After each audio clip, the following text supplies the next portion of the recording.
What do publisher Arianna Huffington, NBA coach of the Lakers and Bulls Phil Jackson, and writer Deepak Chopra have in common?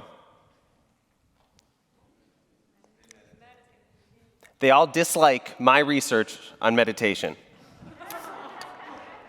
So in this talk, I'm going to tell you the story of how that came to be. And in the process, I'm also going to explain how, even though many people think you need to meditate for 45 minutes every day to get benefits, I'm going to explain to you how small amounts, like 8 minutes of meditation in specific situations, can change your life. Often for the better, but occasionally for the worse. You just need to know, when is it helpful and when isn't it? Mindfulness meditation is a practice to cultivate non-judgmental awareness of the present moment, often by focusing attention on the physical sensations of breathing, walking, or eating. Mindfulness is big business right now in the Western world. Most large companies in the United States have some form of mindfulness program for their employees. The Calm app has been valued at $2 billion, and the Headspace app is downloaded about 12 million times per year. There's even a company called the Potential Project, which has their main service as corporate mindfulness trainings, and they have a presence in 28 different countries. So one could argue that at this point, mindfulness meditation is the main way that companies suggest people should deal with their stress. When I started the PhD program at INSEAD in Fontainebleau, France in 2010, I was very stressed out myself. My coursework was excruciatingly difficult, and it felt like a distraction from the research I wanted to do, and I needed to publish that research in journals by the end of my 4th year in the program, but the review process at these journals could take 2 years. So I had to have full manuscripts ready by the end of my 2nd year, but I had to do all this coursework that was taking my time away from it, and so I felt like I wanted to publish and not perish, but I had no idea how to do that. So I started meditating, and that helped reduce my anxiety and stress levels, and it made me better at my work. And at the time, I was studying to become an organizational psychologist.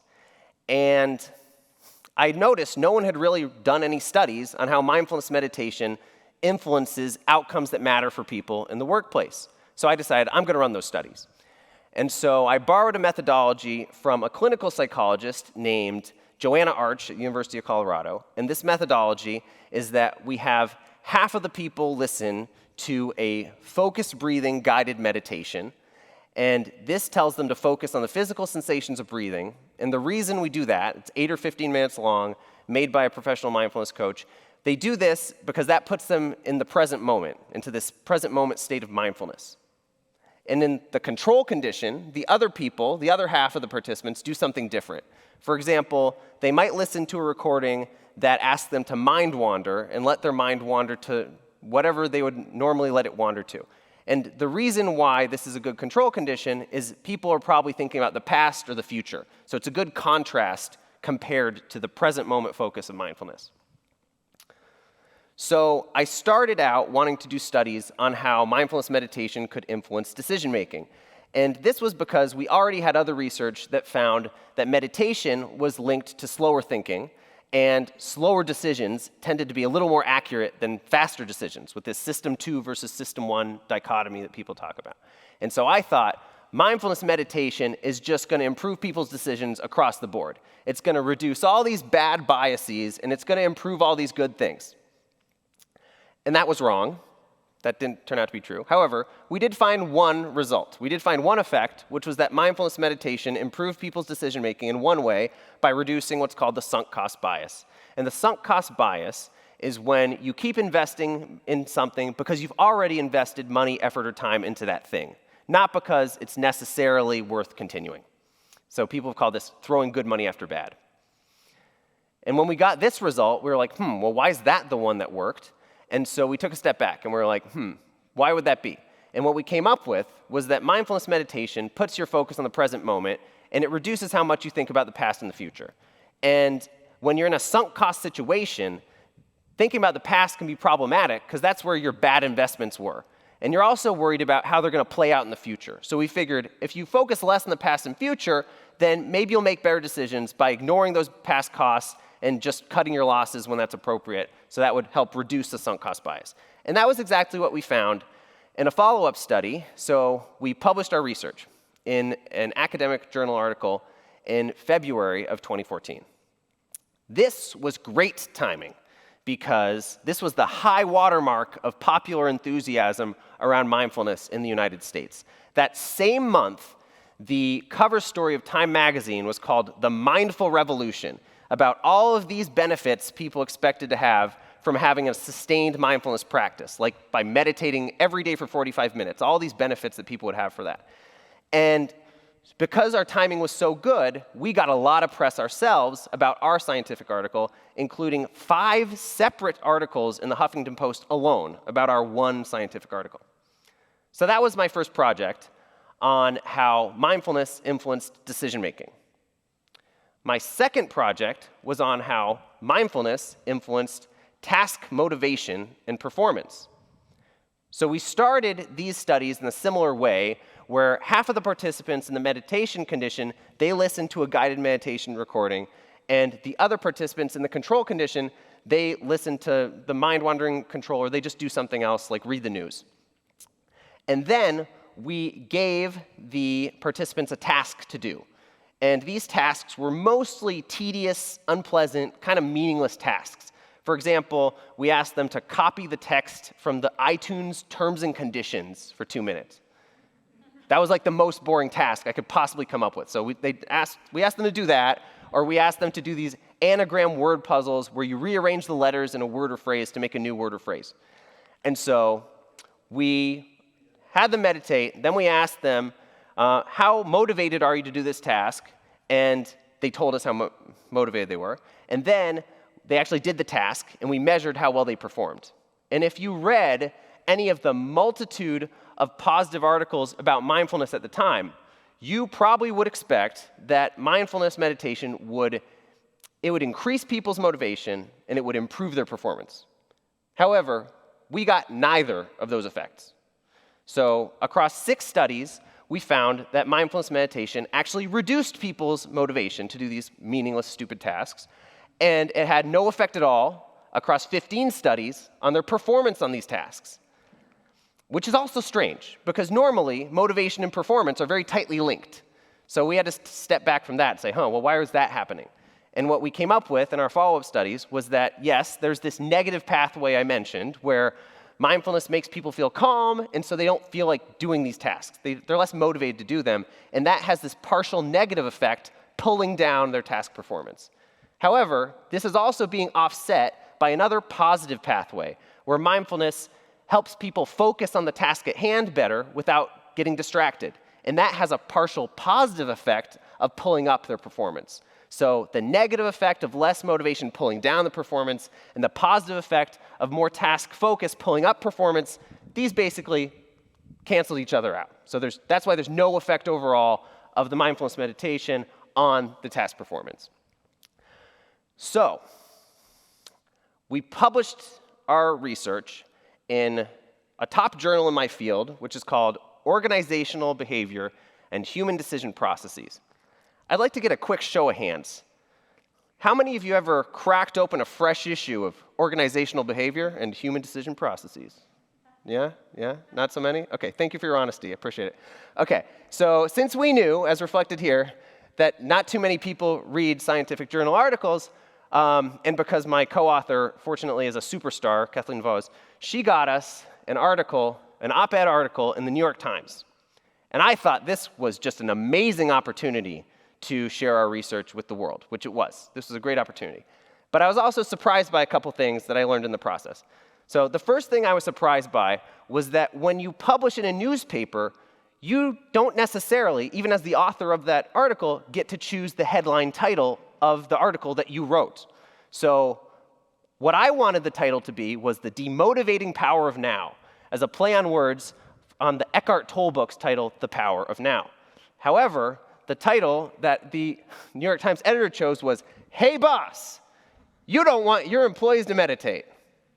Now, honestly, I'm a little uncomfortable with this title because most of my research is still in the benefits of meditation and on mindfulness. So I do think, either as the boss or as the employee, there are definitely situations when you do want meditation in the workplace, and it probably would benefit you. So that was one thing. The second thing I was surprised by was just how much criticism we got as a reaction to this article. So there were 295 comments in the comment section, and the correct advice is not to read the comments, but I couldn't help myself. And so these people, and they closed the comment section after like a day. So this is how many it amassed in like a day, because it was like getting a little too fiery. And so the people in the comment section were mostly competing with each other for how eloquently they could say, this is the worst article ever written, and Kathleen and I are the worst people who have ever lived. And in case you think I am exaggerating, here's one example where T from Flyover Country said, Kathleen Vos and Andrew Hafenbrack are behavioral Mengelaists. And before you Google that, what they're alluding to is that we were similar to the barbaric Nazi doctor Joseph Mengele, who had mutilated people just because we had run our studies. So I just find this ironic, because mindfulness meditation, and mindfulness in general, is supposed to be about non-judgmental acceptance of present experience. However, when you criticize mindfulness, in even a minor way like this, because these tasks were pretty stupid anyway, when you criticize mindfulness in a minor way, people react in very non-mindful ways, like this. So if this were not enough, then Arianna Huffington and pro-mindfulness neuroscientist Richard Davidson wrote a rebuttal to our research, which they called, "Don't Buy Into the Backlash. The Science on Meditation is Clear," with the tagline, "One flawed study can't diminish the benefits of meditation in the workplace." Now, I don't think this article is that compelling. For a variety of reasons. They say one flawed study, but we really ran 15 studies. They say other research has found that mindfulness might increase motivation, but the research they cite is a theory paper with no studies, so it's more like an opinion piece with that part. And then they say, basically, our methodology doesn't count because the real benefits of meditation are much more apparent after several weeks of practice. But no one had a problem with our methodology when we were saying something positive about meditation with the sunk cost decision-making paper. Then it was worth having 5 articles in the Huffington Post shouting from the rooftops. So I essentially don't think their arguments were too strong. But it didn't matter, because when they published this article, it went viral. And it was shared on the internet by virtually every celebrity who likes mindfulness or meditation, including Deepak Chopra, who had 3.4 million Twitter followers at the time, the podcasters Sam and Dan Harris, and the NBA coach of the Lakers and Bulls, Phil Jackson. And I thought it was kind of interesting that this was the summer of 2018 at the time, and Phil Jackson hadn't tweeted anything for 3 months until he tweeted out this article criticizing my research. However, I checked a couple weeks ago, and he still hasn't tweeted anything since. So it seems like disagreeing with my research was the one thing he felt strongly enough about to open Twitter for the last 4 years. So then Arianna Huffington also tweeted it at me just to make sure I didn't miss it, which was nice of her. It was thoughtful. Okay, so even though I have apparently become some kind of mindfulness villain or bad boy, I still think that small amounts of meditation in specific situations can change your life. It is a good tool to be aware of for the times when it might help you. You just need to know when it might be helpful and when it wouldn't be. It's like aspirin. Aspirin's a really helpful tool if you have a headache. However, if you read the aspirin bottle, it's honest with you on what it will and will not treat. It's not hiding the side effects. And then informed consumers make a decision of whether and when to use it. I think the same should be true for mindfulness meditation. So, not content to have started one mess for myself, my last 2 articles again found situations when mindfulness is either beneficial or not. And so the first of these 2 articles found that mindfulness meditation makes people more helpful towards other people because it increases their empathy and perspective taking towards those other people around them, especially those people who are like physically around them at the time. For example, we ran one study with IT consulting teams in India, and in the morning of a workday, we had half of them listen to an 8-minute focused breathing meditation, and we had the other half listen to an 8-minute news recording. And then at the end of the day, we asked everyone on these consulting teams how helpful their other teammates had been that day. And the people who had meditated in the morning were reported to be more helpful that day by their teammates. So it's not just me saying I was more helpful. It's really the other people judging them as more helpful. However, the second study of these last two articles I mentioned, found an exception to that last one.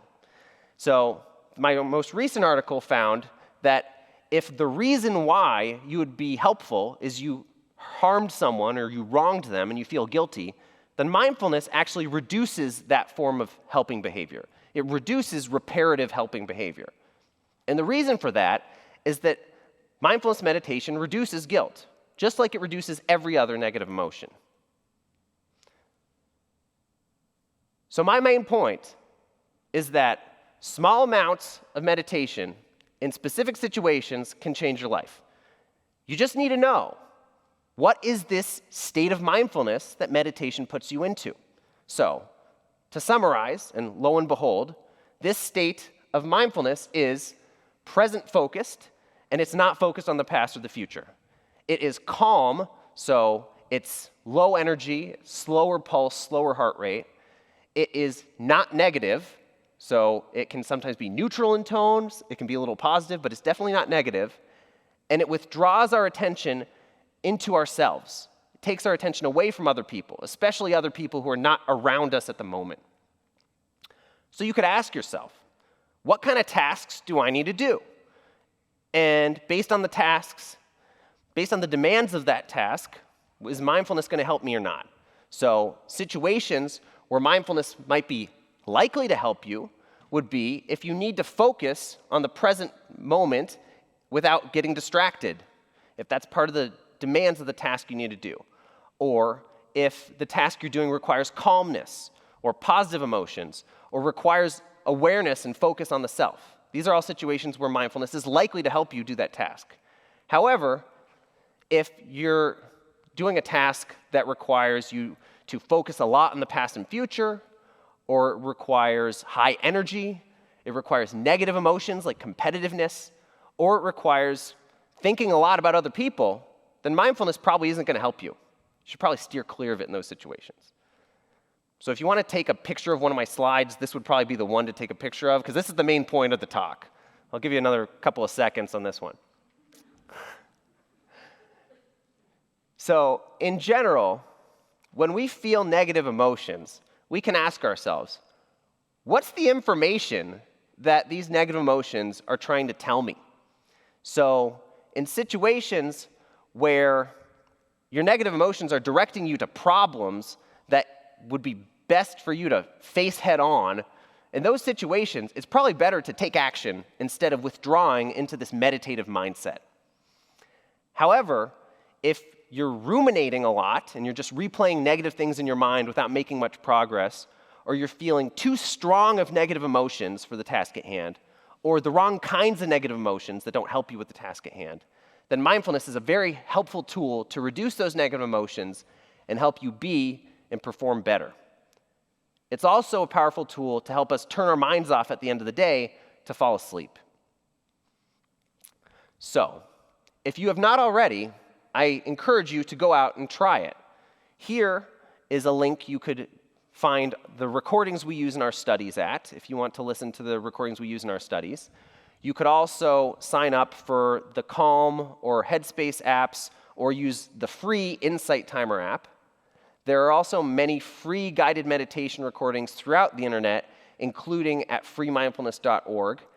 And even though focused breathing meditation and these body scan forms of meditation are the more popular ones in these mindfulness programs, don't forget to try loving kindness meditation, which is especially effective at increasing people's positive emotions. So, even though many people think that you need to meditate every day for 45 minutes in order to get the benefits of meditation, my research suggests that we don't all have to go sign up for these long-term training programs with that much of a time commitment. Small amounts of meditation in specific situations can change your life. Thank you.